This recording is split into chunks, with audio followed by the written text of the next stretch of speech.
Hello, welcome to Philosophy Roulette number 129, Philosophy Roulette 129, where we get philosophy off the internet and read and review it live for the viewing pleasure and probably consternation, apparently, judging from some of the messages I received from some of the authors.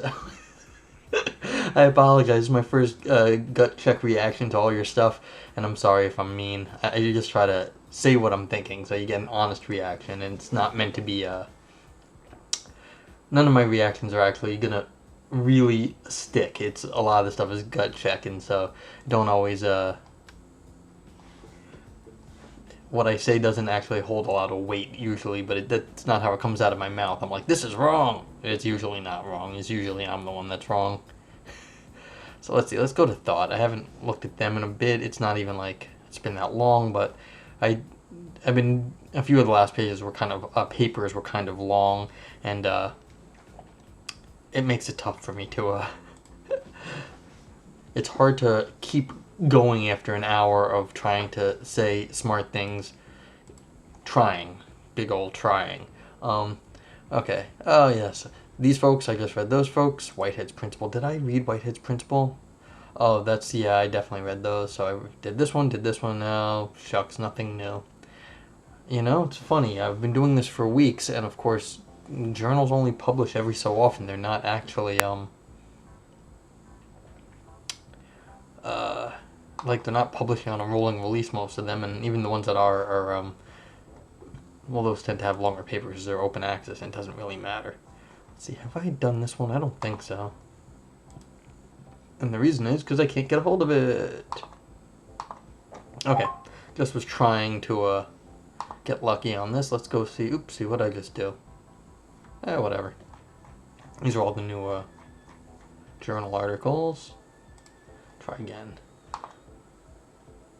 Yeah, so this is what I was looking at this morning. Let's see, was there anything else to look at? Because we were looking at these AJP ones. Berufswissenschaften. Don't know how to say German things. Yeah, all these biomedical stuff. Ooh, Canadian Journal of Philosophy. I don't know if I've checked the Canadian Journal of Philosophy in a while. Let's look at the Canadian Journal of Philosophy. Actually, why should I be unfair to some journal just because it has a title I can't pronounce? This might be good. I have no idea. What is this, though? Oh, I've looked at this. Yeah. Well, no short enough papers. That's why I never read anything from them. So they do longer things. Canadian Journal of Philosophy. Let's see if they have new things from Canada. I like Canada. It's right above us. Canada's cool.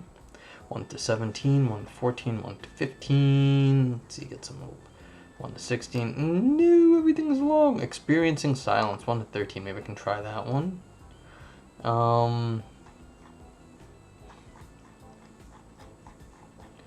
Alright, let's try it and see what got released in this 2020 crazy year so far.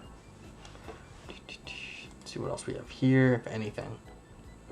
Unity in the Scientific Study of Intellectual Attention. This is, what is that? 15 pages. Agent Relative Reasons as Second Order Value Responses. That is, how many pages? That's 14 pages. Clicky on that. Understanding Race. The Case for Political Constructionism in Public Discourse. 12 pages. Oh boy. Expert Deference about the epistemic and meta-epistemological significance. Wait, was that 2 of them? Addendum. Okay, so something must have to get added. Concepts of Moral Strength. This is 14 pages. All right, let's go take a look at what I have and see if anything's available. 1 to 13 forthcoming, but if you're not there, I can't do anything about it.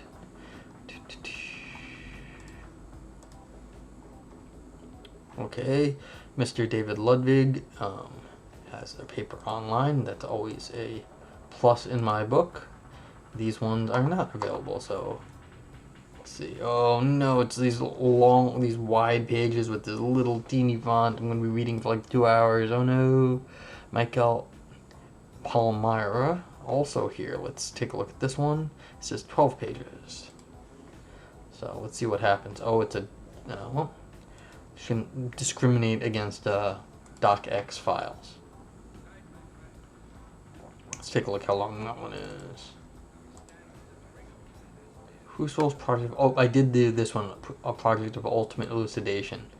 Principle of all principles. I kept saying, oh, principle of all principles so many times. That did take a while to read too.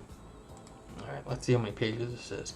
1 to 33. Yeah, see, this is the problem. This is a, this journal has longer papers, because the page count is, they have teeny font and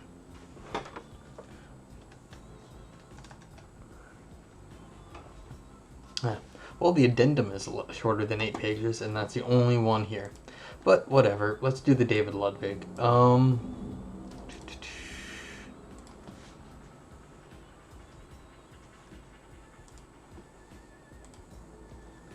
And why not? So, if you join me live, and I hope you do, you can get the link to this page by typing !paper in the chat box, and the link will pop back up.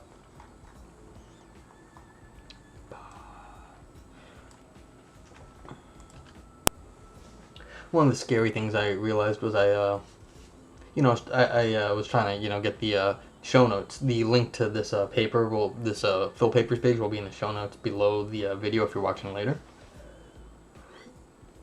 So I was trying to just get back to it to get some of the stuff filled in. Maybe I was looking for an email address or something.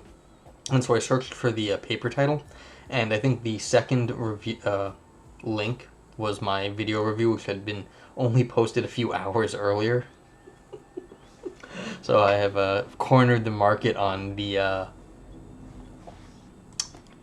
search engine optimization on the name of your paper already after like 2 hours, which I find sort of disheartening in some weird way that I control your search engine optimization for your paper.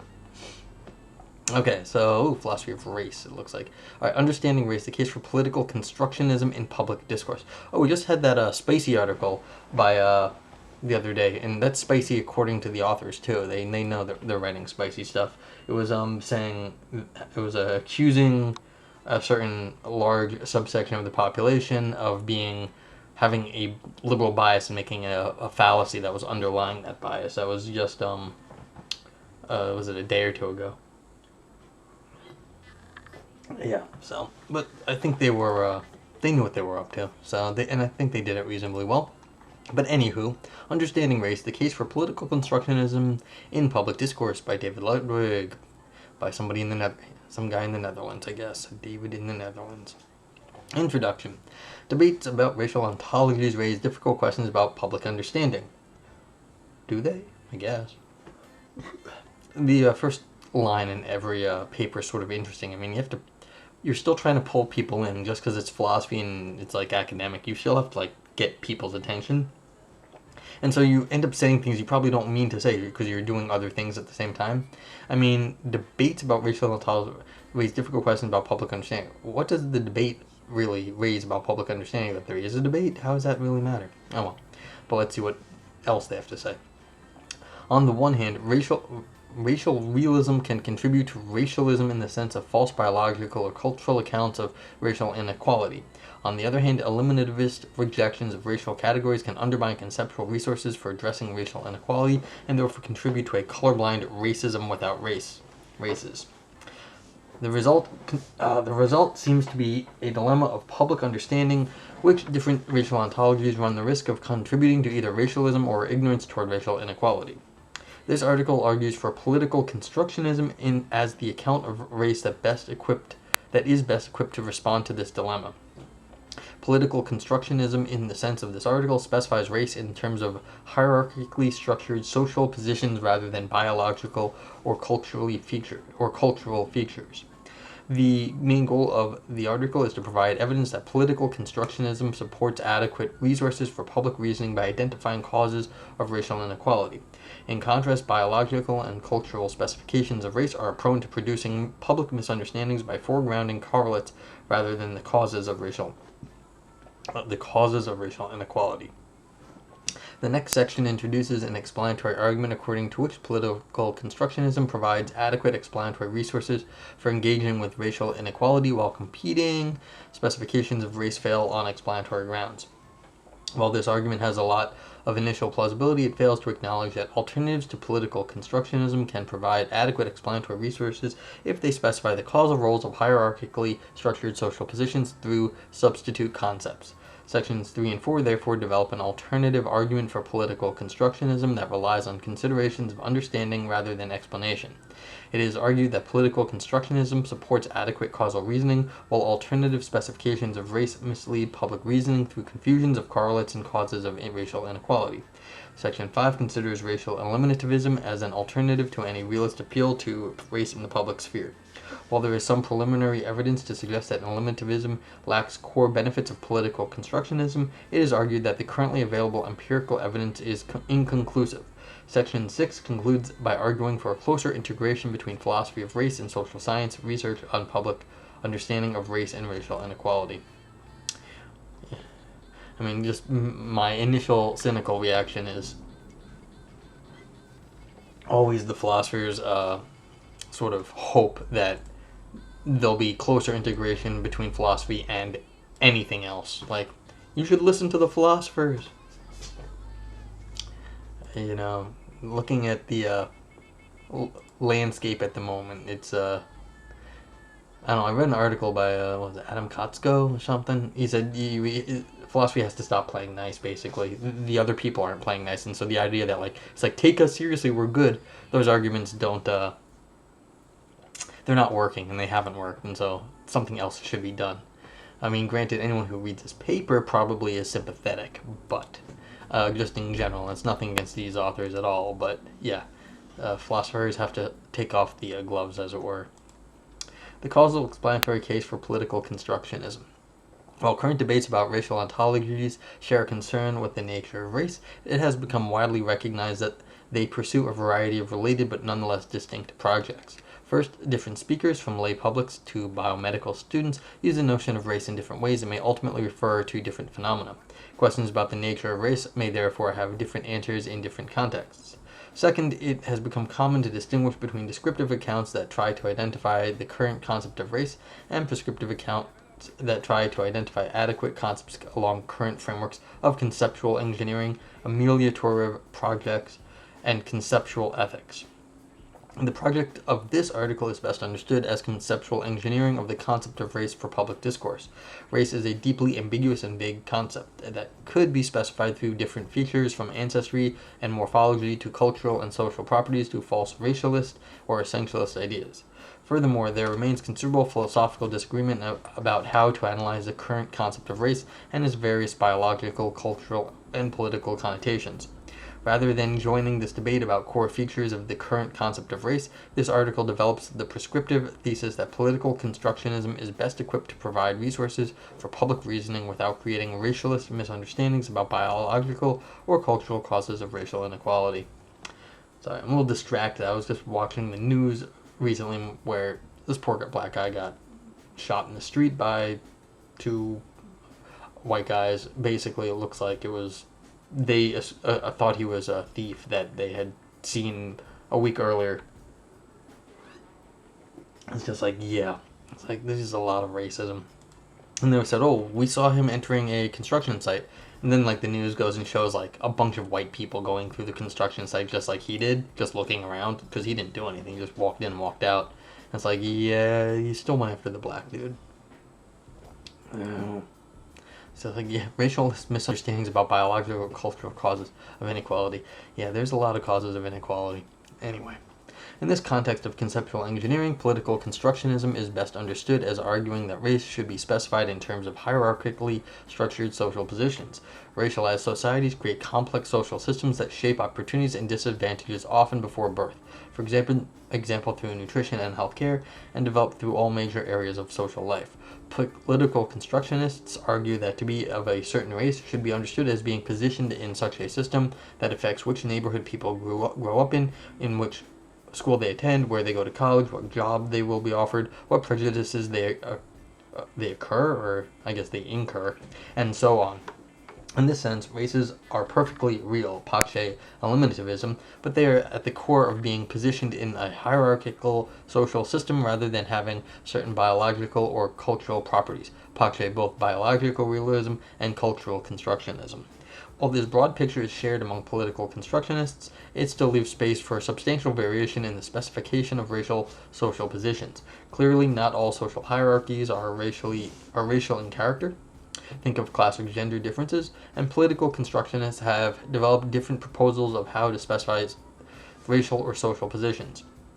For example, Haslanger appeals to social hierarchies that rely on observed or imagined bodily features presumed to be evidence of ancestral links to a certain geographical region. In contrast, Mills's defines race in terms of social positions that are shaped by white supremacy as a socio-political system. Mills, therefore, I don't like this, maybe a typo. Mills therefore ties race to one specific historically developed system of domination, while Haslinger's more general definition can be satisfied by different socio-political systems. These definitional differences are by no means trivial, as they lead to the identification of different groups as races. For example, Ludwig and Hochman have argued that Haslinger's account will recognize many racial groups on a global scale, for example, Tibetans in China, Chinese in Indonesia, that cannot be understood through a system of white supremacy and therefore do not qualify as races in Mills's account. While these definitional differences matter, this article will not focus on making the case for one particular specification of political constructionism. Instead, the main goal of the article is to argue that prominent versions of political constructionism, including Haslanger and Mills, share crucial benefits for conceptual engineering in the public sphere because they support adequate causal reasoning about racial inequality, while alternative accounts of race in terms of biological and cultural features mislead public understanding. Alright, I don't know what public understanding is here. This is more my deficiency than I'm sure on their part, because if you can write some political thing, your audience is probably have some concept of public understanding to begin with. Unfortunately, this is one of my deficiencies is in political philosophy. I really know almost nothing about it, and so I don't actually. Although I do have a problem with the concept of public. This is public philosophy, and do I know who the public philosophy is? No, but I know I do it. But the public understanding in terms of the political stuff, I don't have any sort of history with this concept, so I'm not even sure how you mislead such things. But that's, again, yeah, I just don't know. So, I don't know what's going on. The basic argument for political constructionism can be formulated through two simple premises. First, political constructionism identifies causes of racial inequality. Second, race should be specified in terms of the causes of racial inequality. Therefore, race should be specified in terms of political constructionism. To illustrate the first premise, consider racial inequality in incarceration in the United States as addressed in Alexander's The New Jim Crow. Alexander provides a complex analysis of the causes of racialized incarceration rates that involve a large number of interacting factors, such as implicit and explicit biases of various actors, legal frameworks, economic opportunities, and so on. These causal factors are neither biological, for example, genetic differences, or cultural, for example, alleged cultures of violence, but aspects of hierarchically structured social positions. By specifying race in terms of these positions, the concept is therefore also specified in terms of the causes of racial incarceration differences. In contrast, if race is specified in terms of biological or cultural features, or non-existent structures such as racial essences, then race will not pick out causes of racial inequalities. Well, are these racial inequalities or political inequalities then? This might be a little too much to use this word right there. you wouldn't want racial inequality. You just want like sort of the political reality of that the races face, but racial right here. Okay. In fact, interpreting biological or cultural features as causes of racialized incarceration rates would lead straight to false racialist causal narratives. Yeah. While the first premise largely articulates the common ground of non-racialist perspectives on racial inequality, it is much less clear why the second premise should be accepted. Surely one could recognize causes of racial inequality without defining race in terms of these causes. Yeah. For example, a proponent of biological specifications of race can accept that biological differences between human populations are of limited causal significance in the social domain, yet still insist on a specification of race in terms of these differences. Furthermore, an eliminativist can accept everything that a political constructionist has to say about the social production of racial inequality and still insist that race should be understood as a failed concept without referent. In other words, there needs to be an additional argument for specifying race in terms of the causes of racial inequality. Okay. One possible strategy is to point out that such a specification is necessary for adequate explanations of racial inequality. If we do not specify race in terms of hierarchically structured social positions, we lack crucial conceptual resources for explaining racial inequality. In contrast, political constructionism provides the most adequate tool to help achieve social justice because it provides resources to explain and therefore to address racial inequality. Haslinger makes this line of argument explicit in her analogous account of gender in terms of social positioning when writing that her definitions are proposed as providing better explanation of how gender works. I'm a little worried about what I just set up here. That there's a little presupposition of treating like the racial groups in terms of this political construction as the racial groups. I mean, is there going to be an argument here against for? Not that it's the most efficient way to deal with the inequalities as I think they said they were heading towards, but is there some sort of independent justification for that, as opposed to just being a negative argument saying it does better than everyone else? It's like better than. It's like not the other ones that fail. But is there something else going to happen here? Are they going to argue for it, or is it just the most adequate tool? I mean, and that's fine too. But I'm just wondering if there's something else, just instead of saying race and then defining it in terms of racial, whatever the term was, hierarchically racial inequality in terms of their preferred topic. Anyway, I don't know if that made a whole lot of sense. This causal explanatory argument can be further motivated by the more general philosophical literature on social categories and social kinds. Bach, for example, has recently argued that we should aim for social categories that accurately map objectively existing causal explanatory structures, and therefore qualify as natural kinds. Well, why? That doesn't make them, it just makes them historical. It doesn't necessarily make them natural or better. I don't know. As Bach points out, this appeal to objective social categories should not be misunderstood as a depoliticized scientism that tries to keep political concerns out of our conceptual practices. On the contrary, the objectivity of social categories also matters for political reasons. In cases where the selected property or properties do not accurately map existing causal explanatory structures, the social theorist will not have access to forms of understanding and empirical possibilities that bear on politically important features of the target social phenomena. Social categories should be specified in terms of causal structures of explanatory relevance, and political constructionism specifies race in terms of causal structures that explain racial inequality. Yeah, this is the same thing I'm a little worried about right here. It's like you're explaining race in terms of racial inequality. It's like, well, you should explain race in terms of inequality and then show how that explains race. You get the word twice here, you see. Now I'm just saying stupid things, but like, here's race, and then you're specifies in terms of causal structure that explain. So you're saying explain, and then you're saying explaining race here. So you're using this word explain, and you're using race to explain race. So that's just I don't think it's like serious, but there's a little weird worry over there. Yeah, see, now I'm feeling all bad because people are like, you're too hard on people. Yeah, I'm not that hard. This is me trying to be nice. I'm sorry. To sum up, the causal explanatory argument for political constructionism can be understood as involving two steps. The first causal step consists in the assumption that political constructionism identifies the causes of racial inequality as illustrated by examples such as the criminal justice and education systems. The second explanatory step consists in the assumption that race should be specified in terms of these causes in order to provide adequate resources for explaining how race works in society. While this causal explanatory argument has a lot of initial plausibility, there are reasons to think that it misrepresents alternative accounts of race in the current philosophical literature. Of course, we can imagine biological and cultural realists who use their accounts to advocate false causal explanations of racial inequality in terms of biological or cultural difference. Furthermore, we can imagine eliminativists who deny the existence of race to evade engagement with the causes of racial inequality. However, many philosophers of race reject political constructionism while accepting the need for adequate social explanations of racial inequality. For example, Blum's eliminativism is not a strategy for avoiding engagement with the causes of racial inequality, but proposes an account of racialized groups to capture the same causal factors as a political constructionist account of race.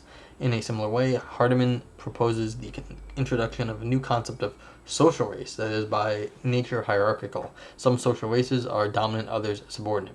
However, Hardiman also insists that social race is not a race concept proper, arguing that the logical core of the ordinary concept is limited to non-hierarchical aspects of ancestry and morphology. The proposals of Blum and Hardiman illustrate a fundamental problem with the causal explanatory argument. Political constructionism does not provide any explanatory benefits over accounts that propose substitutes such as racialized group or social race. Whatever the explanatory benefits of political constructionism are, they seem to be preserved if the relevant causal explanatory structures are acknowledged through some substitute. Explanations of racial inequality require categories with an adequate intention of populations in hierarchical social positions. In order to explain racial inequality in the criminal justice and education systems, for example, we need to acknowledge how populations are affected by interacting causal factors from implicit and explicit biases to economic opportunities. While political constructionism provides an adequate category through its specification of race, so do substitutes such as Blum's racialized group and Hardiman's social race. More generally, there seems to be relatively little disagreement in the philosophical literature about the need for a category of hierarchically positioned social groups in the explanation of race inequality. What is controversial, however, is the identification of this category with race, rather than racialized group, social race, etc. The fundamental shortcoming of the causal explanatory argument is that it provides a justification for the largely uncontroversial issue of category intension while failing to provide any justification for the issue of category identity. As a consequence, alternatives to political constructionism, such as eliminativism plus racialized group or biological realism plus social race, do not seem to involve explanatory disadvantages. Okay. So they say that they need to the problem is without the hierarchy, you're not getting the full story. So these other things are failing down on the hierarchy, but there's no explanatory thing. Alright, so the category identity. So the problem is the identity is given by the structure, because you're finding the place within the hierarchical there's a hierarchical structure, and so the racial identity is somewhere in that structure there. So what you're doing here with the other things that they're saying is you can say, well, when you are thinking about them, in some sense you can explain what's going on, but it's sort of you can explain the problems at that point, but it's sort of off on its own. It's not connected to the rest of the society in the structure, and so there's no identification of the different groups. So you can have a nice explanatory story when you're talking about that group at that time. That's the intentional version of things, but you can't actually fit them into the rest of society as an identity as compared to everybody else. So in some sense, they're saying that these alternative theories are sort of they're like kind of like little islands of explanation, and so they can explain things but only on their own, and they're not showing the big picture. Okay.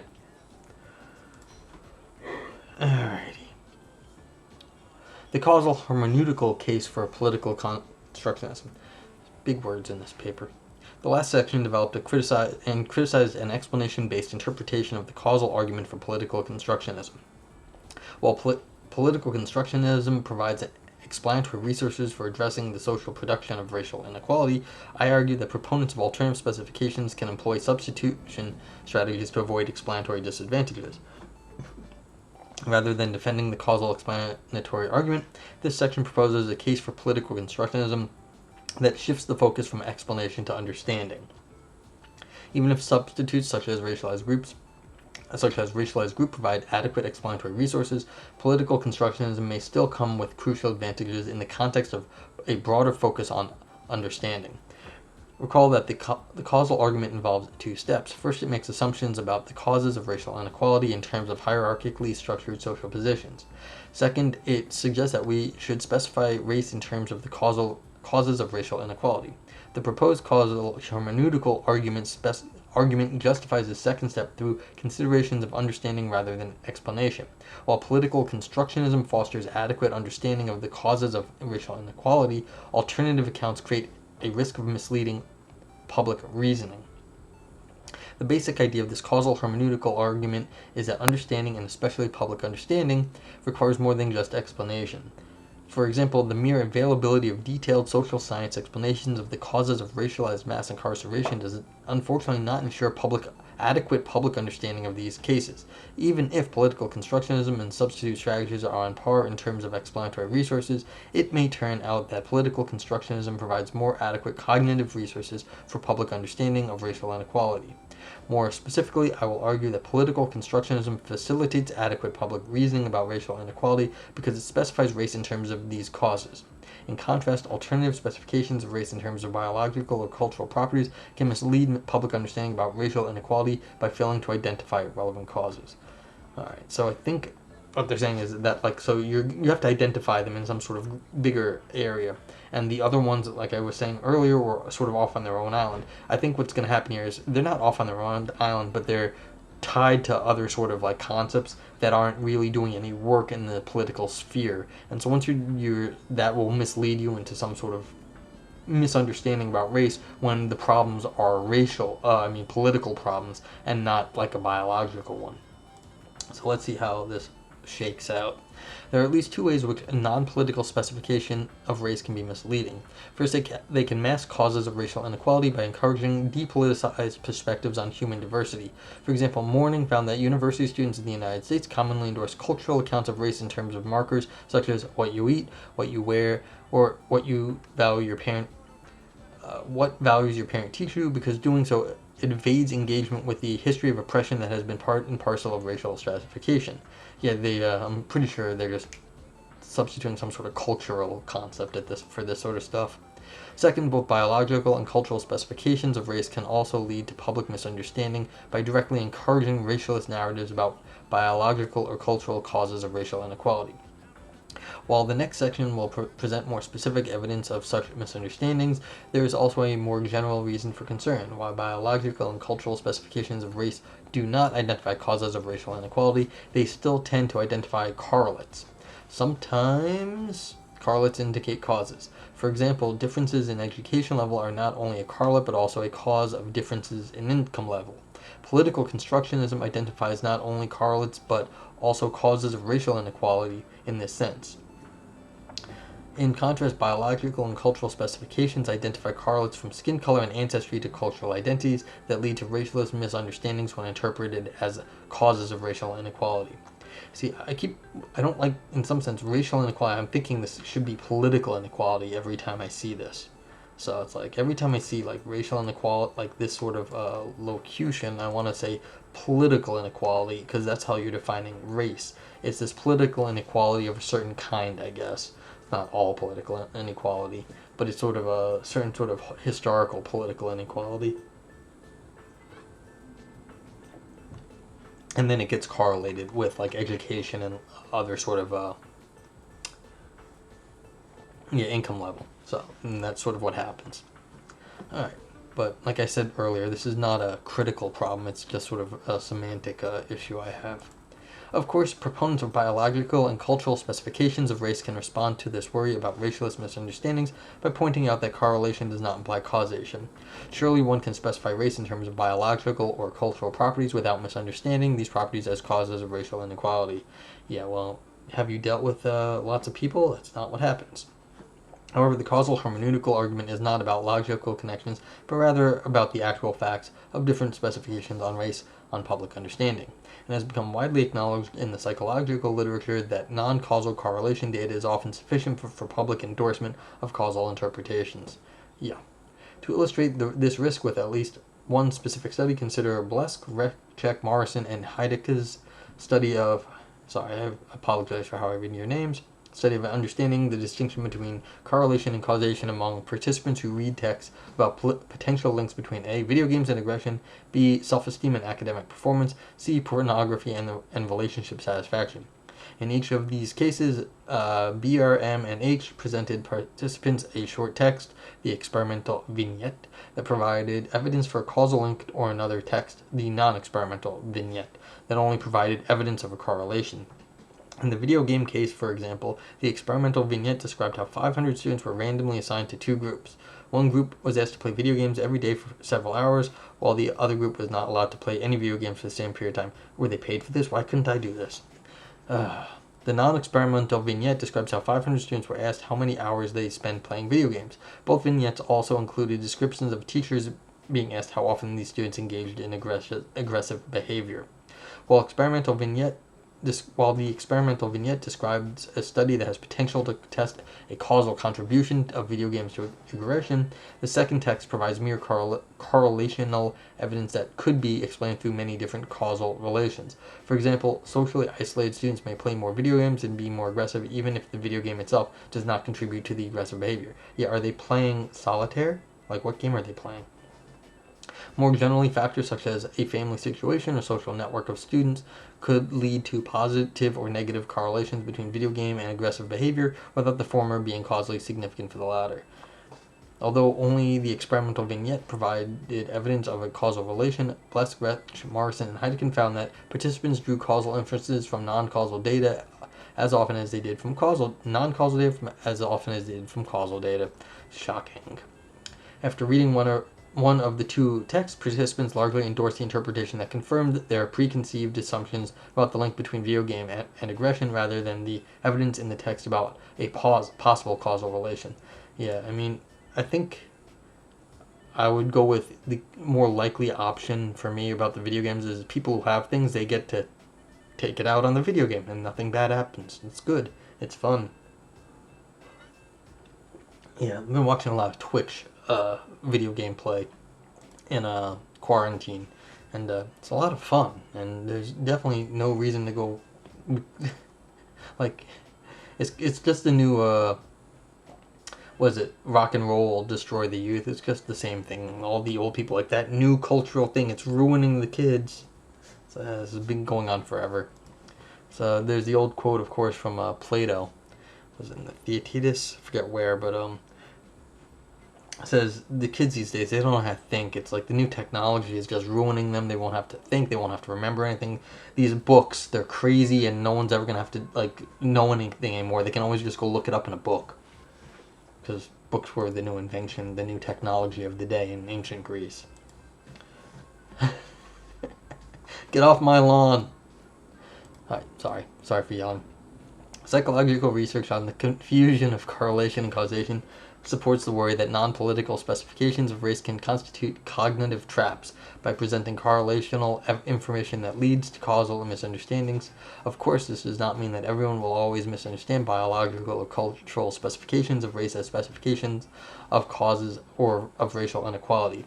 As Muller and Kuhn point out, the ability to distinguish between correlation and causal claims can be acquired. However, they also emphasize that acquiring this ability requires regular and systematic practice, feedback, and reflection. It's hard. Given that large parts of the public do not have access to this systematic practice, feedback, and reflection, people are lazy. Oh my god. In reasoning about race, the causal hermeneutic argument seems supported by worries about public misunderstanding of the causes of racial inequality.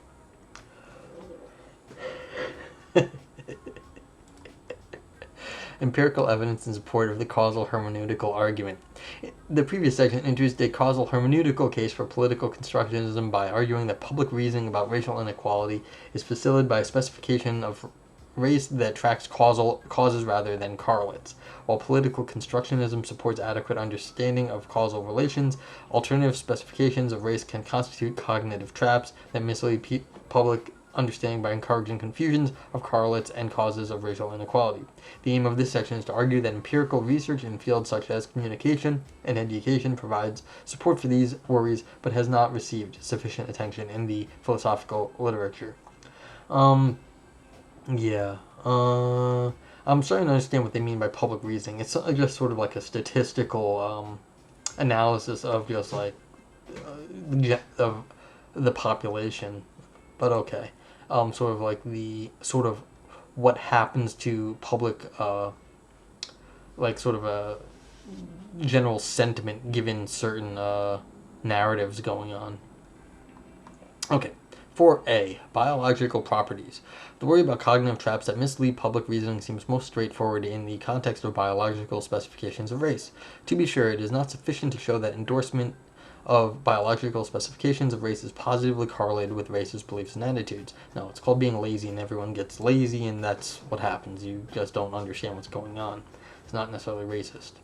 Correlational data can be explained in different ways. For example, it could turn out that people tend to justify their racism by adopting biological accounts of race. As Williams and Eberhardt acknowledge, a correlation leaves unaddressed the causal nature of this relationship. Does a biological concept of race produce greater acceptance of racial disparities, or does greater acceptance of racial disparities lead people to adopt a biological conception of race?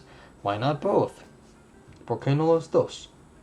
However, there is indeed evidence that biological specifications of race causally contribute to racist beliefs and attitudes. Okay.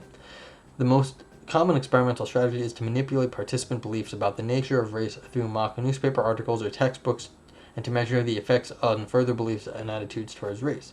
Unfortunately, the results of such studies are deeply worrying, as they indicate that the introduction of biological accounts of race A. increases belief in essential racial differences, B. increases genetically based racism, and C. decreases emotional responses to racial inequality. Yeah. Essential racial differences. Phelan, Link, and Feldman studied how different accounts of race affect belief in essential racial differences. Mock newspaper articles introduced race either 1. directly through claims about the biological reality of race, 2. directly through claims about the social construction of race, or 3. indirectly through claims about the relation between race and genetic diseases. Belief in essential racial differences was measured through endorsement on a 4-point scale of statements such as, although black and white people may be alike in many ways, there's something about black people that is essentially different from white people. Phelan, Link, and Feldman found that both direct and indirect introduction of biological accounts significantly increased endorsement of essential racial differences compared to both the introduction of race as a social construction as well as a control condition. Genetically based racism. So this was essential, so like essences, not necessarily specified what. But this is, alright, now we got to the genetics. Genetically based racism. While Phelan, Link, and Feldman's results indicate that biological accounts contribute to essentialist beliefs, Donovan's recent studies provide more direct evidence about genetically based racism. Donovan presented high school students with racialized and non-racialized textbook passages about genetic diseases.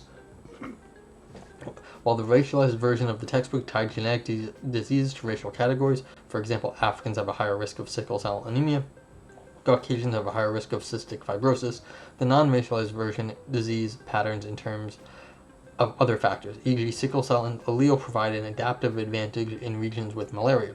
Donovan found and replicated that the racialized passages led to significantly higher scores in the genetically based racism instrument, GBRI, given that the GBRI is based on agreement with statements such as racial differences in academic ability are caused by genetics. Donovan's studies indicate that biological conceptions of race can directly contribute to false racialist beliefs about the causes of racial inequality. Emotional response toward racial inequality. Williams and Eberhardt provide evidence about effects beyond propositional beliefs through a study of how biological accounts of race affect emotional responses to racial inequality. They manipulate participants' accounts of race through 2 mock articles that describe research results from the journal Gene. I wonder if that's a real journal. It's a good title for a journal. If there isn't, they should make one. The first version, titled Scientists Pinpoint Genetic Underpinnings of Race, insists that we generally inherit race along with everything else, while the second version, titled Scientists Reveal That Race Has No Genetic Basis, argue that the practice of classifying people into racial groups based on certain patterns of physical appearance is entirely cultural in our origin. After reading one of these articles, participants were presented with an article from the New York Times titled Plight Deepens for Black Men, Studies Warn. The article describes marginalization of young black men in American society and stresses that, in the country's inner cities, the studies show, finishing high school is the exception, legal work is scarcer than ever, and prison is almost routine, with incarceration rates climbing for blacks even as urban crime rates have declined. After reading this article, participants were asked to evaluate their emotional responses on a 5-point scale by addressing whether the content left them moved, concerned, upset, and nervous. The study showed a significant decline in emotional responses in the context of biological accounts of race. Yeah. And I wonder when did this come out, because ain't nothing happened in New York. They just, they had to stop giving out tickets for social distancing because they were giving it to like 90% like minorities. And there were just like these pictures of like fields of white hipsters just like in a crowd, and none of them got a ticket. And then like there's a group of like minorities doing nothing different than the white people, and they all got ticketed. So they just had to stop giving out tickets for that because they were doing it so discriminately.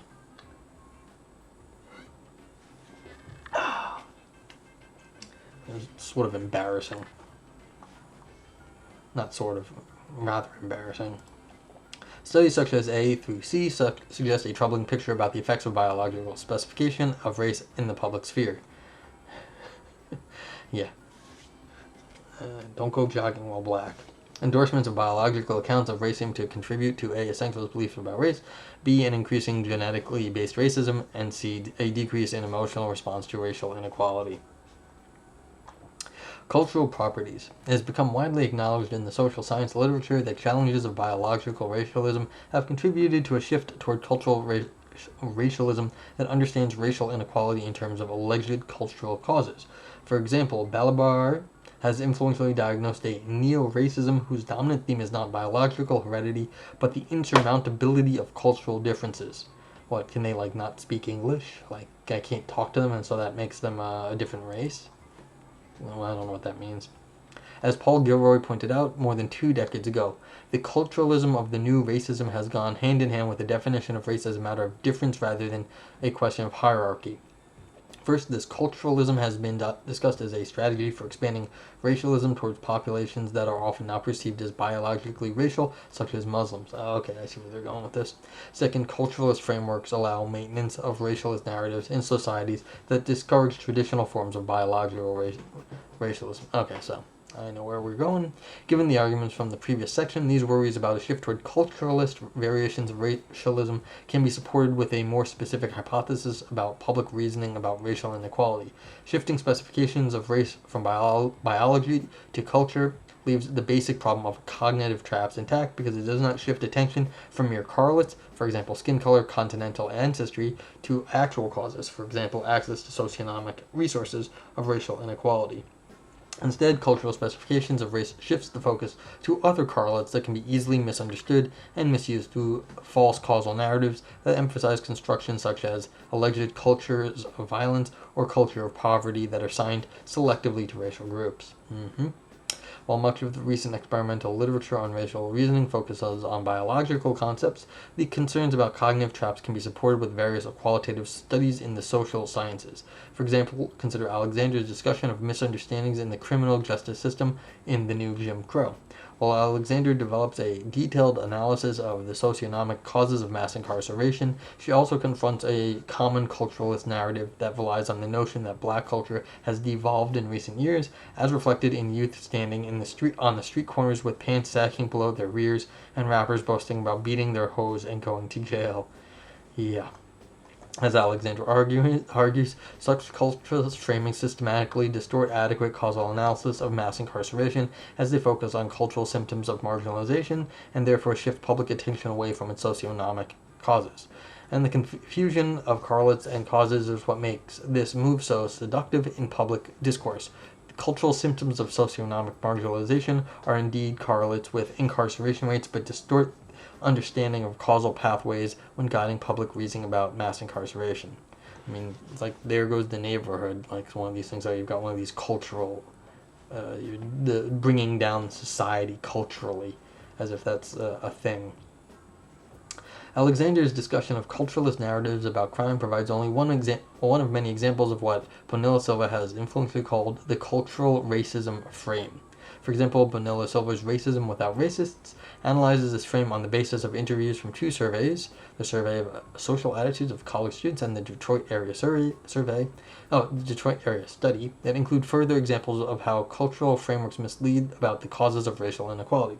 Some of Bonilla Silva's response explicitly embraced cultural racialism in developing causal narratives about racial inequality.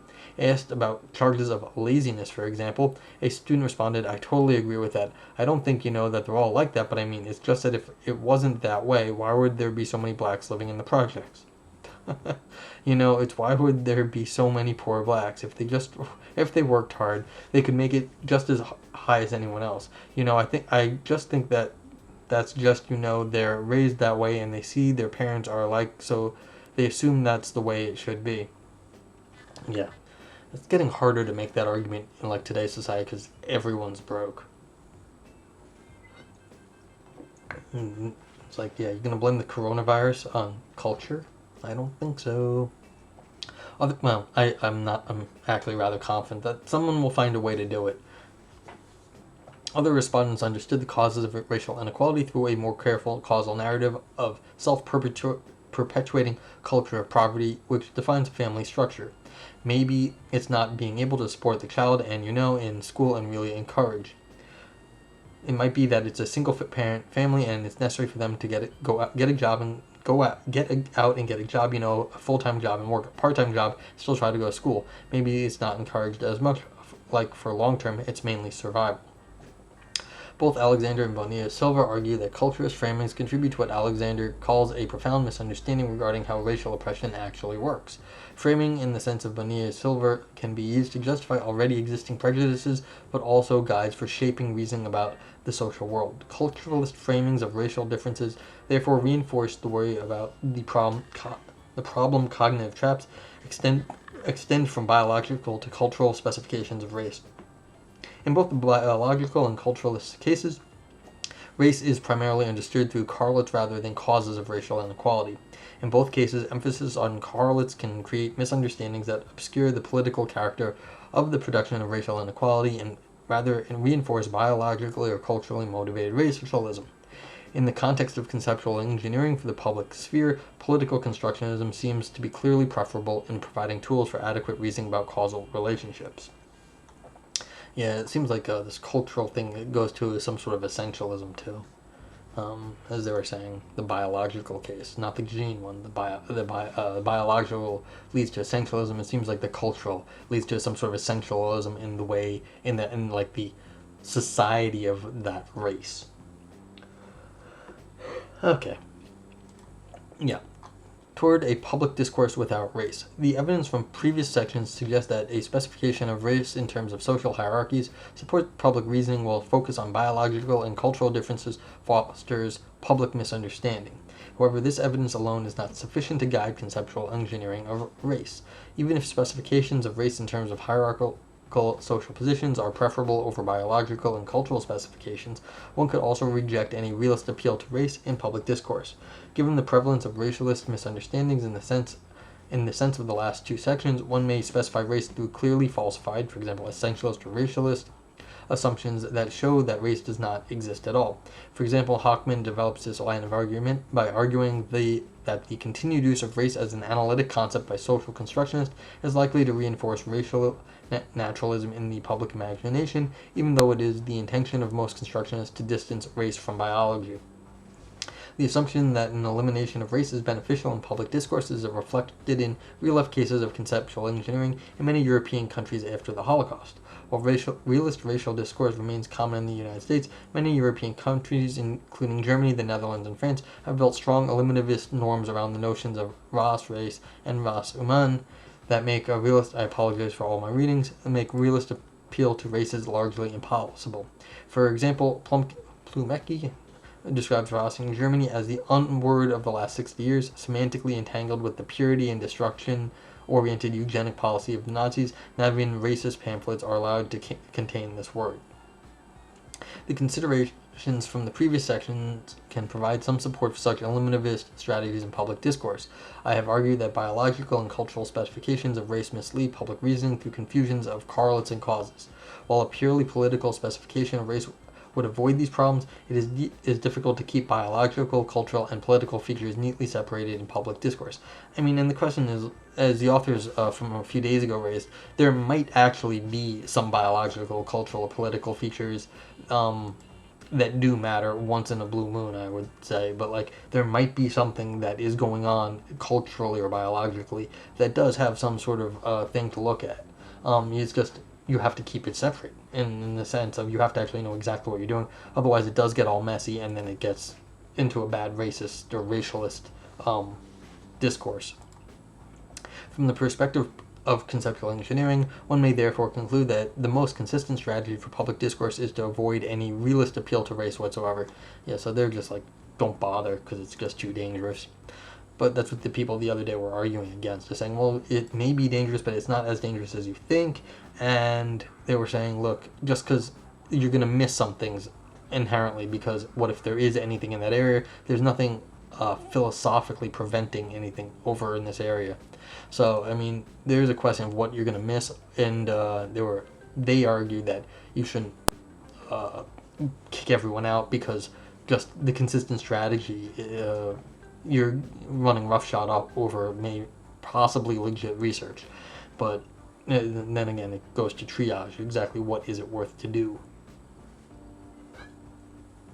It's really hard questions at that point. However, a straightforward elimination of race would also have would have disadvantages in public discourse. The last sections did not only provide negative evidence against biological and cultural accounts of race, but also positive evidence in favor of political constructionism. Political constructionism can support adequate public understanding of racial inequality by putting its causes at the center of reasoning about race. An elimination of race runs the risk of undermining this benefit by providing no guidance for thinking about causes of racial inequality. And indeed, eliminativists like Blum are very much aware of the risk that racial thinking would continue largely unabated, simply driven underground by a norm discouraging its expression. Yeah, just kicking something out doesn't fix the problem. Kicking out the word. More in general, eliminativism needs to be addressed. It needs to address the risk of color blindness in the sense of strategic ignorance towards racial inequality. Strategic ignorance, cute term. The arguments from the previous section allow us to formulate a more specific hypothesis about the link between color blindness and elimination of race from public discourse. The positive case for political constructionism has been based on the observation that it highlights the causes of racial inequality in the very conceptualization of race and therefore provides an important tool for public reasoning. Eliminating race from public discourse runs the risk of giving up this benefit and therefore giving up conceptual resources for addressing racial inequality in public discourse. Is it possible to provide more conclusive empirical evidence for such a hypothesized link between color blindness and eliminativism? There are at least two potential sources of evidence to support this hypothesis. First, the elimination of racial discourses from European languages, including Dutch, German, and French, after the Holocaust can be seen as large-scale experiments in eliminativism conceptual engineering in the public sphere. And while eliminativism about race is still widely considered a premise of anti-racist politics in Europe, there has been increasing concern about the color blindness and lack of discursive resources to talk about racial inequality in Europe. In Dutch context, for example, Gloria Wecker's recent book White Ignorance starts with the observation that interracial situations, conversations, and phenomena that would be totally unacceptable in a U.S. context would pass without any frowns or critical comments in the Netherlands. Wecker's detailed analysis of color blindness in Dutch context provides a striking example of how elimination of the conceptual resources surrounding race does not only contribute to a false sense of having overcome racism, but it encourages reactions to deny the seriousness of a racist event, to belittle it, to hold it to impossible definitional standards, to analyze it to pieces so that it evaporates into thin air. In the French context, eliminativism has deeply ingrained in wider... Let's see, how many more pages do I have? Oh, okay, not many. In the French context, eliminativism has been deeply ingrained in wider debates about egalitarianism. For example, the collection of data on race and ethnicity in France has not only been opposed, but even judged unconstitutional. Simon has influentially described the situation as a choice of ignorance, in which France is officially a society without race, but racism and racial discrimination are widespread as anywhere else. Simon's analysis does not only suggest that elimination of race from public discourse has been inefficient in addressing racial discrimination, but also that it may actively conceal the extent of discrimination. In addition to these real-life cases of conceptual reform in post-Holocaust Europe, there's also been some attempts to address colorblindness through experimental settings. For example, consider Apfelbaum et al.'s study of colorblind in diversity-oriented approaches in elementary school education. Apfelbaum et al. Presented 8 to 11-year-old students narratives that emphasized either similarity, for example, pointing out that we're all the same, or valued diversity, for example, pointing out that race matters and we need to recognize how that we are different from our neighbors and appreciate those differences. Following this prime, they presented students with cases of ambiguous and explicit racial discrimination. The ambiguous cases involved a white student not involving black classmate to his party because he was not able to buy any of the presents on his wish list, while the explicit case involved a white soccer player assaulting an opposing player because he was black. The effect of priming through value diversity and colorblind narratives was considerable. Given the value diversity priming, 43% and 77% of the students identified discrimination in the ambiguous and the explicit case. Given the colorblind priming, the identification reduced to 10% and 50%. Experimental studies such as Apfelbaum's et al. Therefore support wider worries that have been articulated in the literature on color blindness. Rejecting the category of race may ultimately do more harm than good in the public sphere by fostering ignorance about the causes or the very existence of racial inequality. To sum up, there is indeed some evidence that a straightforward elimination of race from public discourse has negative effects compared to political constructionism because it does not provide resources for thinking about the causes of racial inequality. That being said, it is much less clear that this evidence is sufficient to challenge philosophical versions of eliminativism that aim for a substitute rather than a straightforward elimination of race. As Glasgow has argued in detail, metaphysical anti-realism can be combined with a large variety of prescriptive positions regarding conceptual engineering. His own Reconstructionism largely overlaps with the arguments of this article as it embraces the concept of race star that refers to social kinds. Glasgow's suggestion therefore illustrates how a descriptive anti-realism is compatible with political constructionism as a prescriptive proposal for conceptual engineering. However, anti-realism can also be combined with a substitutionism that aims to give up on race, as in the public sphere, but also replaces it with different concepts such as racialized group. Given that neither Apfelbaum et al.'s experiments nor eliminativist discourse in Europe include a well-established concept of racialized group, it is indeed not clear how much evidence challenges versions of eliminativism that propose to substitute race with racialized group. Furthermore, it is not difficult to imagine that a substitute concept like racialized group could fulfill some of the positive functions of race, such as creating a framework for political solidarity among marginalized groups, or even guide causal reasoning about racial inequality. If the substitution of race with racialized group is supposed to be a proposal for actual conceptual reform in the public sphere, however, it will have to provide positive evidence of feasibility and effectiveness. While it is easy to imagine a concept of racialized group that avoids both racist misunderstandings and color blindness, it is much less clear that real-life attempts at elimination and substitution would have such positive effects. In fact, European languages have come up with all kinds of substitute concepts such as the Dutch, whatever that word is, or the German, whatever that word is. Migration background. Oh, so that's the, plenty of racist works that concepts sound less polite than migration background. As the literature on race and racism in Europe suggests, these substitutes have not been effective conceptual resources for navigating between colorblindness and racialist misunderstanding. If the move from race to racialized group is supposed to be an applied proposal for conceptual engineering in the public sphere, it is therefore in need of empirical support that indicates the effectiveness of substitution strategies in guiding public reasoning about racialized inequality. Conclusion: rethinking public understanding of race. The aim of this article has been to develop an argument for political construction as a strategy for conceptual engineering the public sphere. I have argued that political constructionism supports adequate reasoning about the causes of racial inequality, while biological and cultural accounts of race can mislead public reasoning about racial inequality by encouraging confusions between correlation and causation. While I have argued that this causal hermeneutical argument for political constructionism needs to be taken seriously, the discussion of eliminativism also highlights the complexity of unresolved empirical questions about the effects of different conceptual strategies on public reason. Addressing these questions requires that philosophers develop a more sustained interactions with social science research on public reasoning about race and racial inequality. Okie dokie. Okay, so do I have anything to say about this? It's like they're starting to get a lot better medical evidence nowadays that all the historically a lot of the treatments we have for heart disease and whatever, some like bad diseases, they were all done basically with white participants in whenever it was, and that the medical research doesn't apply to other groups. So like for one sense, it's like women heart trouble tends to be the literature, or it has been mostly male focused, but women have heart trouble, it doesn't actually it's not as accurate for them. Same thing with the African American populations here in the U.S. A lot of the medical conditions were not done with black participants, and therefore the medical outcomes are much worse. And so in some sense, there is a definite biological and historical thing that is not political in terms of the medical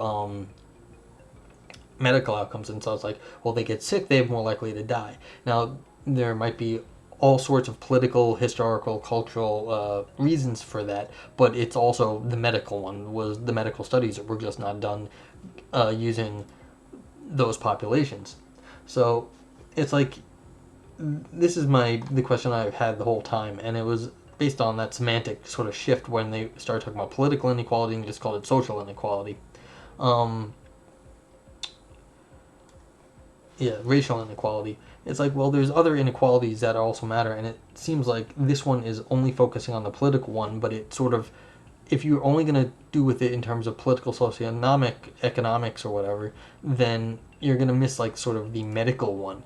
And that's fine in some sense if you're talking about political science, but it's like you have to be careful if you're going to only define it in terms of inequality, that there isn't something else going on. Because, I mean, you can go back to the old history of why is the medical research that way. Well, it was because people in the back of the day, not even necessarily that they were racist, they might have been, I'm sure they were, but like that's just who they were studying, was the certain group. And that's always just the case. Whoever you're studying at the time is who you generally have access to. So that's why a lot of studies are done with white college kids in Western Europe, because that's who researchers have access to, is white college kids in Western Europe. So that sort of does make me a little worried about missing some things that are, some underlying things that are going on in inequalities. You're going to miss the historical things because there is actual genetic differences. Now, not even genetic, but there are biological differences. You can do it in just the male-female issue. So that sort of case, I think, is sort of a hard case for this sort of. You can do it, but like it'd be a more complex thing.